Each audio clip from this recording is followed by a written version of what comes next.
Assalamualaikum warahmatullahi wabarakatuh.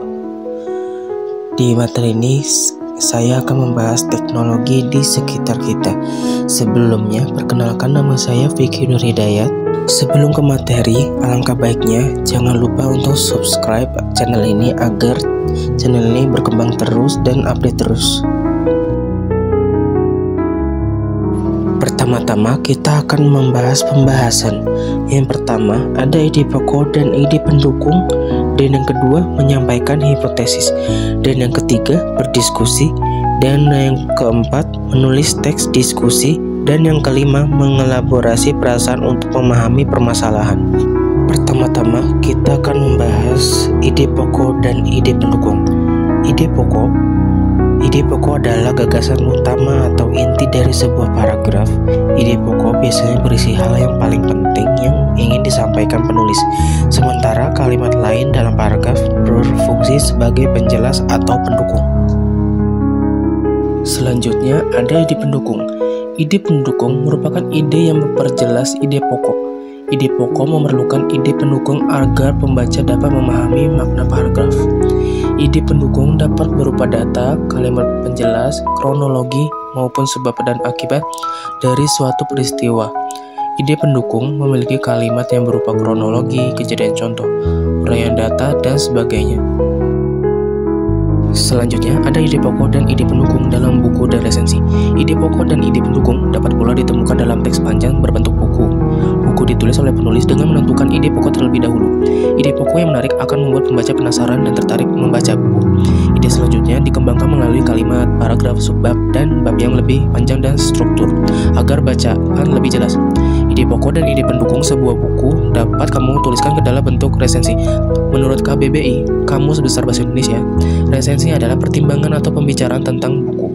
Ulasan buku, resensi juga berisi penilaian tentang sebuah karya berupa buku, novel, film, drama, lagu, dan karya sastra lainnya.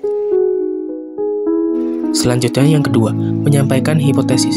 Pengertian hipotesis adalah dugaan sementara atau jawaban awal terhadap suatu pertanyaan atau masalah penelitian yang disusun berdasarkan teori, fakta, atau pengamatan awal dan masih perlu dibuktikan kebenarannya melalui penelitian, eksperimen, atau pengumpulan data.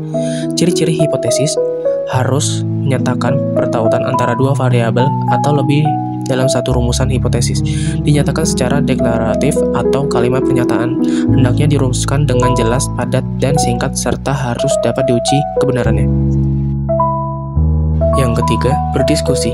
Berdiskusi adalah kegiatan tukar pendapat, gagasan, atau informasi antara dua orang atau lebih untuk membahas suatu masalah atau topik tertentu dengan tujuan mencari solusi, kesepakatan, atau pemahaman bersama. Yang keempat, menulis teks deskripsi. Diskusi dapat dilakukan secara lisan dan tertulis. Teks diskusi bertujuan untuk menyajikan perspektif berbeda tentang topik tertentu dan mendorong pembacaan untuk mempertimbangkan sisi berbeda dari suatu masalah. Teks diskusi dapat berbentuk esai, naskah, debat, atau teks untuk forum tertentu.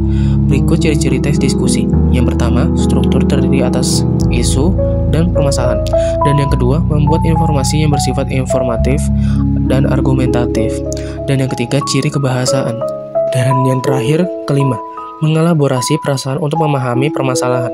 Mengelaborasi perasaan artinya menggali, mengenali, dan memahami emosi yang muncul dalam diri sendiri maupun orang lain, lalu menghubungkan dengan situasi atau permasalahan yang sedang dihadapi dengan kata lain. Sebelum kita bisa mencari solusi, kita perlu memahami apa yang kita rasakan dan mengapa kita merasakan hal itu, sehingga masalah bisa dipahami lebih jernih.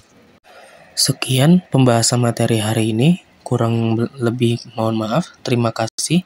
Wassalamualaikum warahmatullahi wabarakatuh.